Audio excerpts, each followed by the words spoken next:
Hello, hello! Welcome to the show. SykoYoda back here with another adventure in Minecraft, and today we are in the Nether, where things have been happening. People have been doing things. This is Waterbear's tunnel here, so you can see he's got a quick side here with the ice. Packed ice is not a problem on this one, so this is a nice little addition to the thing. I think it's this high, I'm guessing, so he can get horses through here, but it does cause the quick path to go slower. It still speeds it up for sure. It's one of those things I never understood as to why it still existed, because it's obviously a glitch, and putting this down doesn't actually make any difference considering you're not hitting directly the top. Curious to know why he did it that way. Anyway, he's also got a track in place here. It seems to be all lit up and stuff. No chests hidden anywhere for mine carts or anything like that, but I don't know what he intends on using it for. We also have a final look at the Nether hub here. The only thing that's left to do is get rid of the ladder in the center, but I finished all of the skull heads and got them situated to have two paths off of each one, so that way we can have a plethora of track and pathing going to different locations. The first one we finished was this one, I believe I showed on camera, and this is being utilized at the moment to get to Typoto's place, and we have water bearers. We still have the ladder in the center because the wife needs to get hers done. Rains will be out this direction somewhere. And then I have been working on mine as well, which is what we're going to continue to work on today. But this is my direczione. And here's a look at what we got on the outside here. Kind of a broken up thing. We have the logs sticking through with torches on them. And this is pretty much to keep in line with the thought process of the fence that I put out in the quarry area for Podzol. As you can see, inside we have a 2-wide path with a very high ceiling. This is going to allow for horses because I decided that's what I want to use in the Nether again this particular season or server. I liked the idea of using the horses in the Nether more than anything else. I also think if you're going to make them relevant in the game, you have to do it in a safe environment, and this is pretty much the safest you can get. We'll go a little bit more over the thought process in this here in just a second, but I wanted to show you something that we found out, or I found out rather, when talking to Waterbear recently, and that was the fact that we live on a giant continent of sorts. If you go to the overworld here at the main thing, this is where the areas we have opened up. Still need to take these maps out and get just the edge of them because the border was clipping them. But Waterbear's come through and mapped all of this stuff here, and I mapped this area. My base is more or less right there, but if you take a look at this, it's all basically connected. It's all connected via land. There could have potentially been ocean through here if the ice biome wasn't there, but all of that is just one giant continent, more or less. There's Waterbear's base right there. Pretty interesting thing. So traversing over this landmass with a horse isn't going to be impossible. It's just going to be difficult because navigating mountains, going too quickly to really observe openings in the ground via canyons and caves and whatnot. So I want to make it so we can use them in here. And you can see the faux tree setup here we have with the spruce leaves and logs, and then along with that we have multiple layers of wall to really give a decayed look, which is when I talked about the fence line, how I could make it a little bit more decayed and a little bit better looking by staggering it back and forth. This is the kind of concept I was talking about here. We really make it look like it's weathered and worn. You also see that we have some windows in here, and this is to kind of identify or signify a broken area of it that's completely broken out. Why this would happen, I don't know. It's more or less just a way to show a decayed environment, and I think it just looks cool with all of the texture and all the layers of things. So you're just walking through here or riding a horse through here.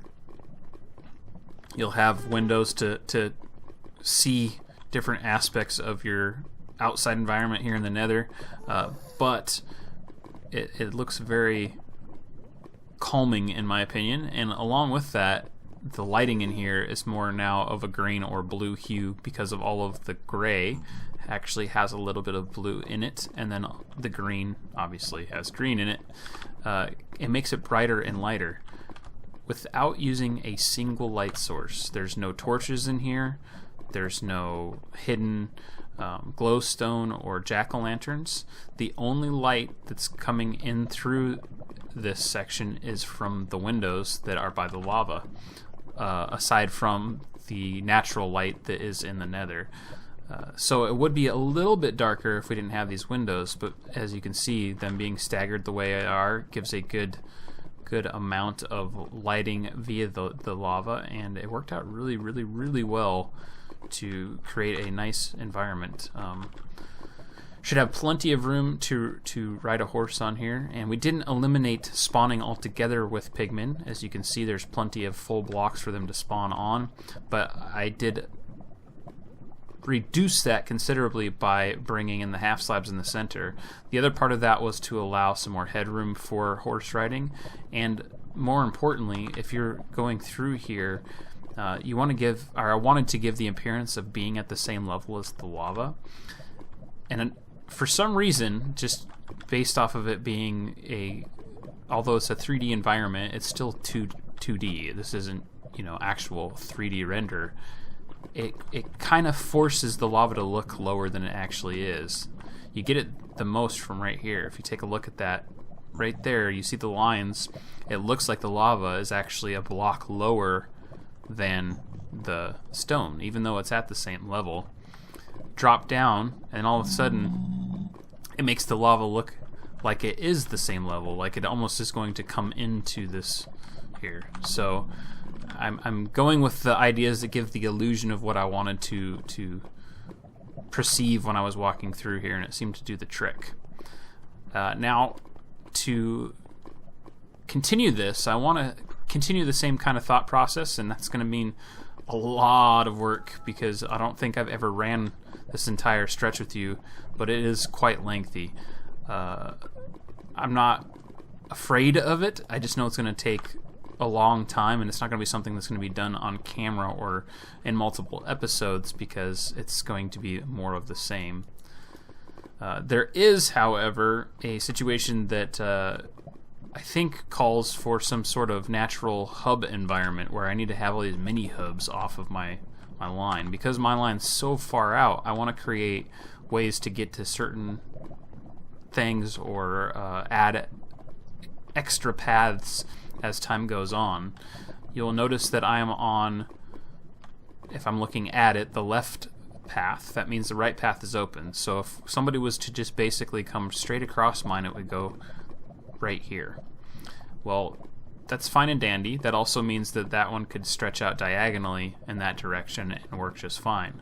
Water Bear's being on the same outlet as mine on that side, his goes straight, mine goes straight. This more than likely will be some sort of a diagonal path eventually going out towards that direction. But I want a way to link these all up where we have the ability to add extra tunneling that way and that way along with the direction I am going currently. I think I've got my layout figured out here, what I want. Not super big. It's not rounded or round per se. There is a rounded corner or cut off corner.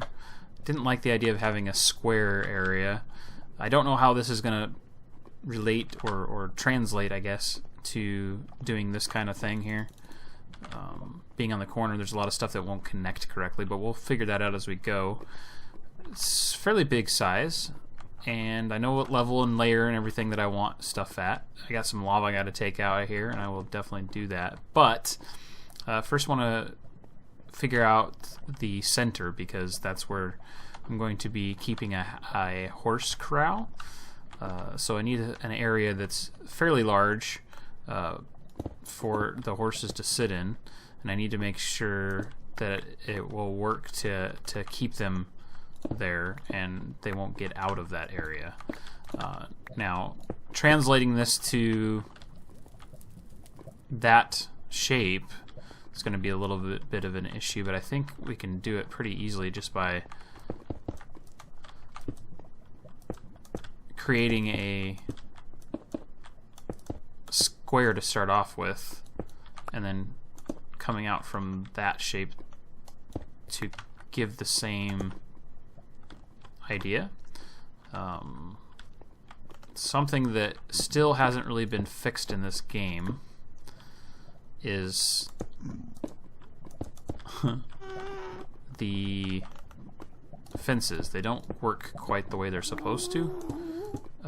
If you unload an area with an animal on a fence, they can reload with the animal on the other side of the fence. And I don't know if it follows the same principles as other things did, where it's automatically, you know, one direction every time. I've never bothered trying to figure that out, because it really doesn't matter. The fact that they can escape is the issue. I think that'll be big enough for the corral, though. So you can't really rely just on fences to do that, and there's a fairly easy way to... Oops, that's the wrong thing. There's a fairly easy way to deal with that by adding in a full block of some sort. In this case, we're just adding a little bit of a lip. Now, it doesn't mean the horses can't step on this and still be next to the fence, but we do have a little bit more of discouragement. I haven't seen in a while any issues with the animals wanting to jump over the fence themselves, so we're hoping that that is still the case. And maybe one day they will actually fix the issue with the fences not working the way they were intended to. But I'm not holding my breath on that one. I don't know what's capable in the coding to create that not happening. It's not really a flaw or a glitch in the game. It's just the way the unloading and loading works. You have to, if something occupies essentially the same the same block as something else, you have to have some sort of variable that when they reload in a specific location that is not that block, so that they don't load in it. So there's always going to be a bias to load outside of that location, because the way that the program was built, everything basically shares that same dimension, regardless of what size it actually is, as is the case with this. Yes, the box is smaller than the block below it, but to make sure that nothing spawns in that, you have to have it spawn on either side of it. So there's only so much that can be done with that. Not quite where I want to be with this yet. I think I'm going to go ahead and take up another layer here and make this half a block lower. Let's go ahead and take a look and see what that does for us here. We did run into a situation that, just from following this, laying everything out, I did not necessarily see, and I may want to change. Let's go ahead and grab that. And that is this here. We have just the 2 points. Went through and doubled up all of the layers all the way around to get the depth we need to create the same thing there. We have all the texture and stuff built in, and because of that, this happened, which is somewhat okay in the sense that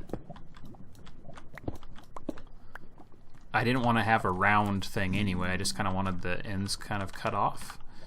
But I'm very concerned about just having that layer there if this is all going to end up flat. Although, to be fair, because the walls are already on the corner of the block, there's going to be all of that built-in texture anyway. We'll just have to wait till we fill that in to see what happens on that. I think I'm also going to do this.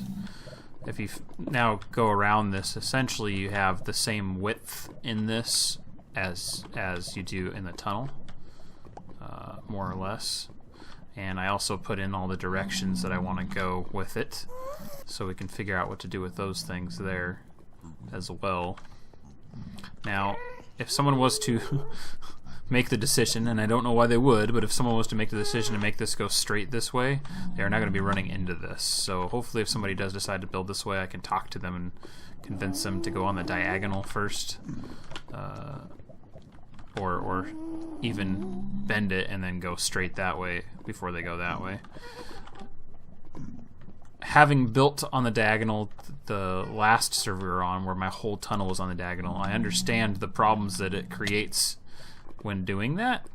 So I would automatically get why anybody would want to try to avoid doing it that way. But I just think this is going to work better for us.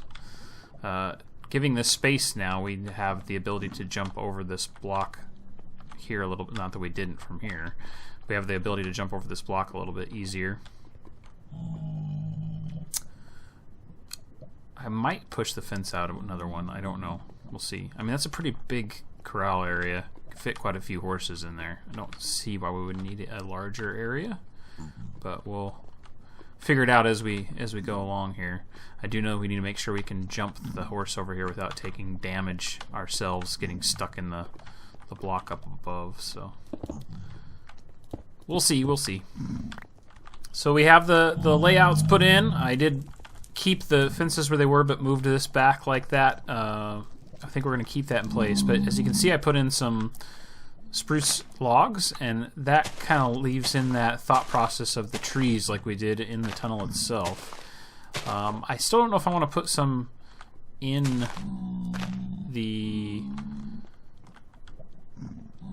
rest of the room. If I just want to do it around here, we're gonna play with it and see what comes of it.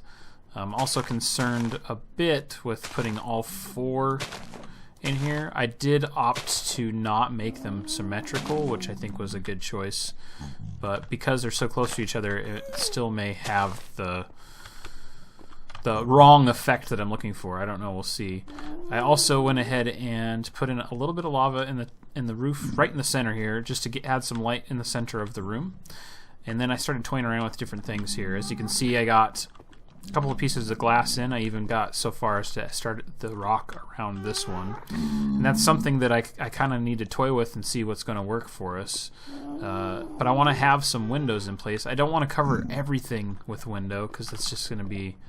It's not going to fit with this theme where we have things that look like they're broken out and stuff like that. So maybe I can make this one here a little bit bigger, like so.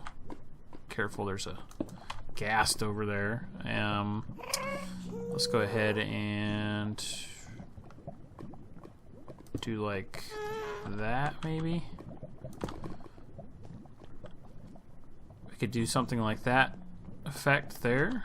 2, 3, that's the height of it. Yep. So make that extended just a little bit, but we're also going to be covering that up still. We also have this spot over here that kind of popped through, so I could try to open this up some more and see what we can come up with here to incorporate another window here real quickly. Shouldn't be too terribly difficult. I can even go so far as to grab some lava and fill in these spots for it to make a little bit better sense, or I can just leave them. It really doesn't matter. Let's go ahead and just clear some of this out, and then we can do the same kind of thing with a open shape there. Then we just got to work on putting the walls in place, and we're gonna follow the same concepts we did with everything else, where we just want to kind of randomly do things. Is that guy out of... He is. Okay, so At the top here, we can throw in some of these guys. Let's go ahead and get this on the bar as well. And this guy, like that. Got plenty of that there at the moment, so we're good with this. And then maybe, actually, we're probably going to keep that hole as well. And then this one we can come in and let's do this being on the diagonal. This is the part that I was trying to figure out how I was going to do. I think we're just going to do these whole pretty much all the way up.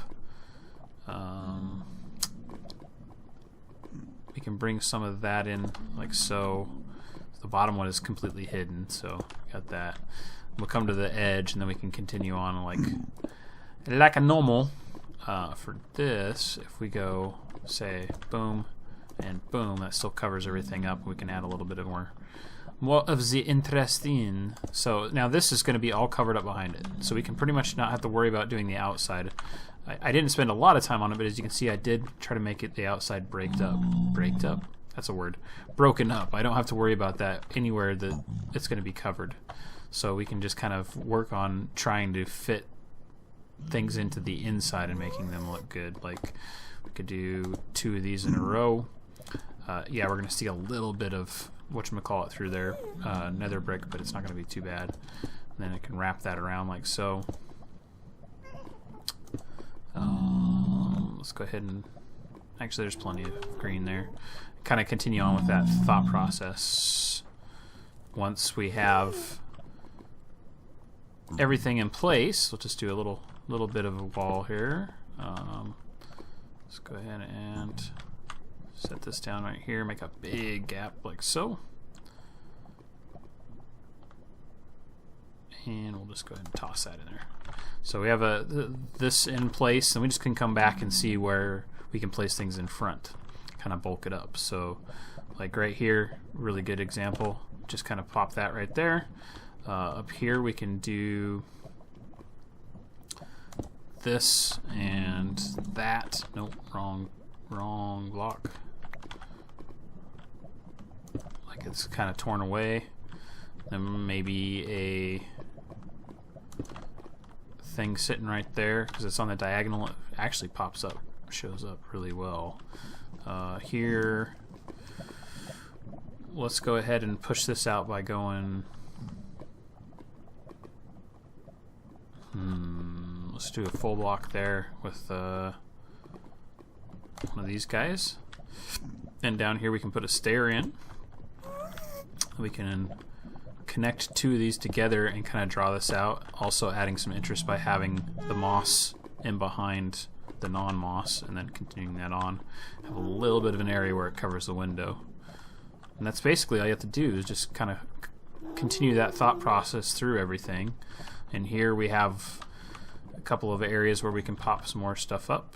Let's go ahead and do a stair right there.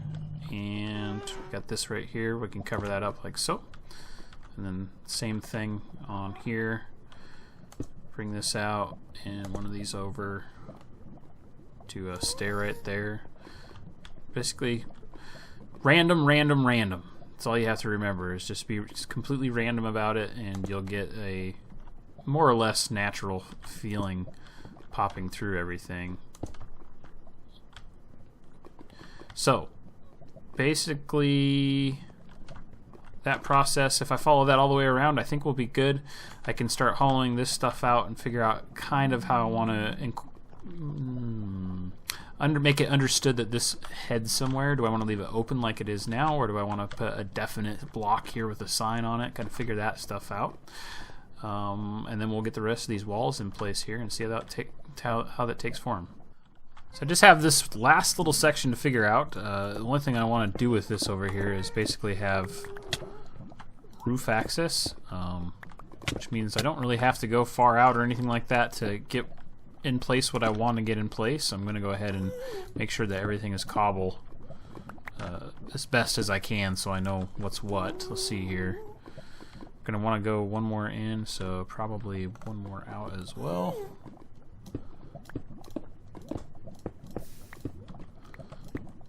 I'm gonna have fun putting all this stuff together. It's gonna take a long time. I don't expect to get it done anytime soon, but I'm very happy with the thought process of how this is going to work out.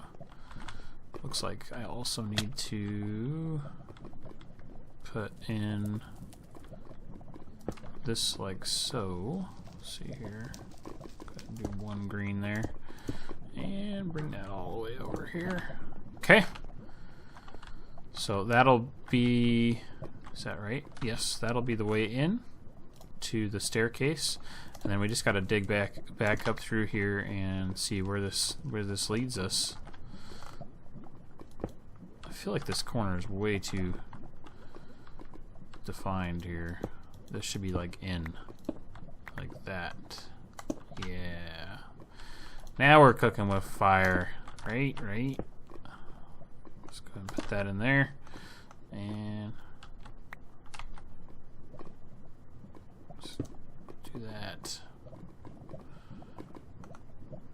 There we go. I guess going here. We'll just go ahead and start stepping up this way. It's going to add a little bit of interest in, or a little bit of flatness in this, but it's going to disappear pretty quickly. I don't see the point in concerning myself with making an elaborate thing or anything like that. I'm just going to literally stair step it up all the way up there using stairs, and we'll see how that works out for us here.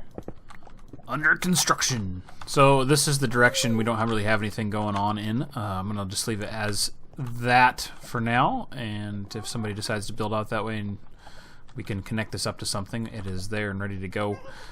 I also just put signs in to tell which way to go. I couldn't think of a really snazzy way to really tell how to get somewhere.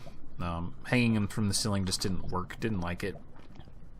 Added a few more trees around the outside, kind of cleaned up the glass, put in lava closer to this area here, and left this in process as well. This is my main way out. And then you saw a thing up there. This is the access here, the Nether access. And working the stairs and just wrapping it like so worked out pretty well. Really good variation into the walls there. Makes it kind of look like a cave almost as you're entering it. And then the stairs out into the Nether. I don't know what you call this, continent or overworld. No, it's not overworld because that's Nether. Anyway, access. So we got everything squared away. I think I'm pretty much done with this area. We'll continue on with this thought processes as time goes on, but I'm sure it's going to take a long time to finish, and we'll also look into getting some horses in here once we can use them. Hope you guys enjoyed this one. As usual, folks, thanks for watching. Don't forget that like and subscribe if you enjoy my videos, and hope to see you next time as we continue to create and talk about life and things and stuff here in Minecraft. We'll see you next time.